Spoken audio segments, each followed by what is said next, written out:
So this right here is my little daily driver. This is my 2025 VB WRX. And as you can tell, it's pretty low to be a daily driver. It's funny, I get this comment a lot saying, how do I daily drive this WRX? You know, how do I do it? It's not the lowest car in the world, but I would say it is pretty low to be a daily. Car actually has some BC coilovers, so that's like a finger and a half gap right there from the lip, the rear, yeah, like a finger and a half. It's pretty low. Fitment is honestly pretty good for being on coils. Do the shoe check, yeah, like you can't even fit my whole foot under there. And for the front lip, about the same thing. So yeah, today I wanted to like kind of go over what it's like daily driving this car, you know, just like the basic stuff like driving out on the roads. Everybody wants to know the notorious, how do I get over speed bumps? I definitely feel like the car goes through a lot. So you guys will see firsthand in today's video.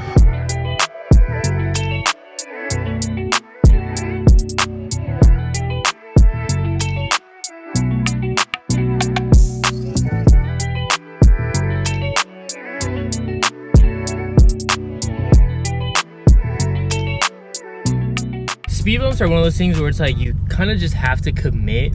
I feel like some people believe like when they lower their car to like a certain extent, I feel like they think like, oh, I want to lower it, but like I never want to scrape, you know what I mean? I never want to hit my lip, I never want to scrape.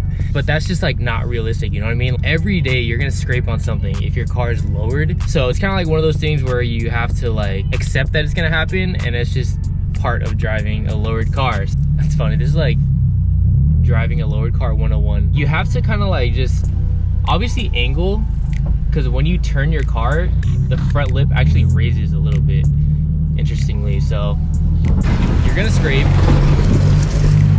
That's just how it is. Like, it's inevitable. Don't be so serious with like not wanting to scrape, because it's gonna happen if your car's lowered. But there's ways though to like safely do it, safely, if that makes sense. So this is a cool little trick for you guys that don't know this already. Like I mentioned, when you angle and you turn the wheel all the way, I don't know if you guys could tell, but the front end of the car actually lifts up a little bit.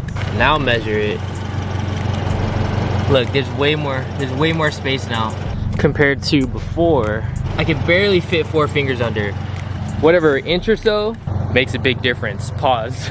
I want to show you guys what not to do. It's gonna hurt, but never go at a speed bump fully straight.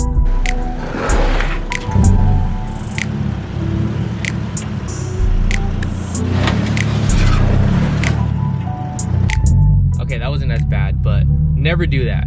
When I approach it, just turn all the way.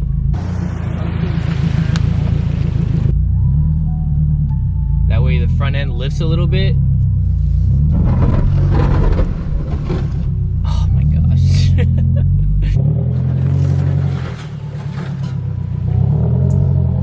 You guys are probably like cringing.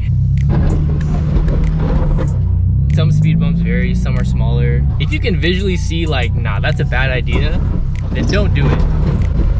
That was huge. Same with like driveways. Like certain driveways, you look at it visually and you're like, nah, like that's a no-go. It all depends. Like the more you drive your car and get familiar with like the certain height that it's at, you'll know what is tolerable. You'll know certain driveways to where you're like, nah, I'm gonna break my lip if I do that.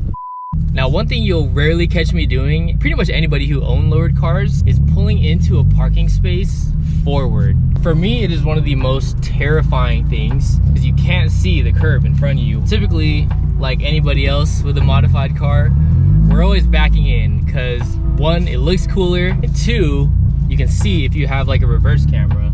That way, you can safely back in, and you won't hit the curb or like break your lip or something. But after today, I might catch myself parking forward more often now that I have a new dash cam from Wolfbox.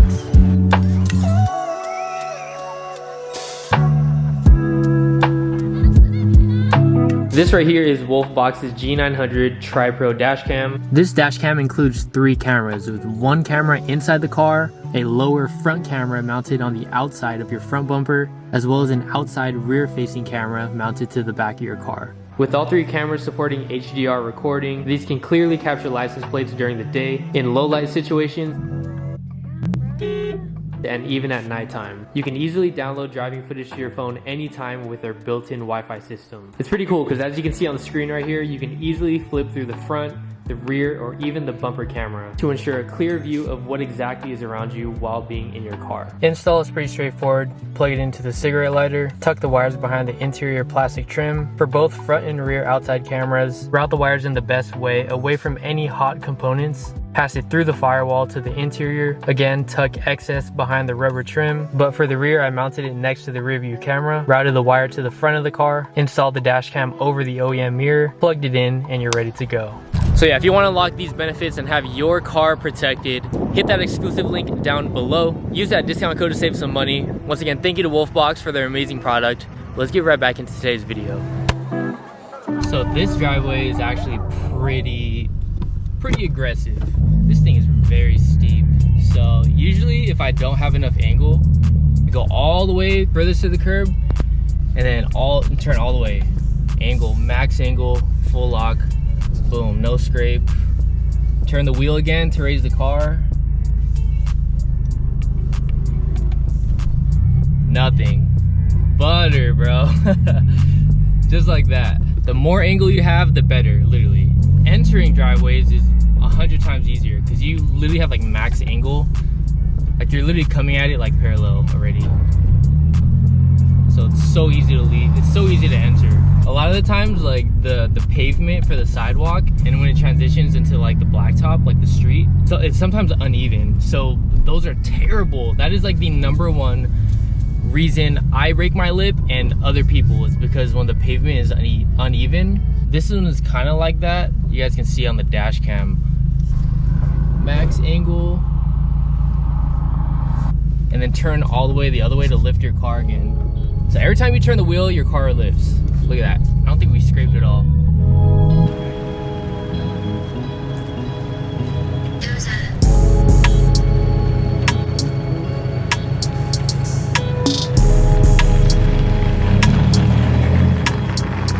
Alright, y'all, so we've gone over speed bumps, we've gone over driveways. Now I kind of wanted to just like go over like the normal driving part. So thankfully, see, like there's a car behind me.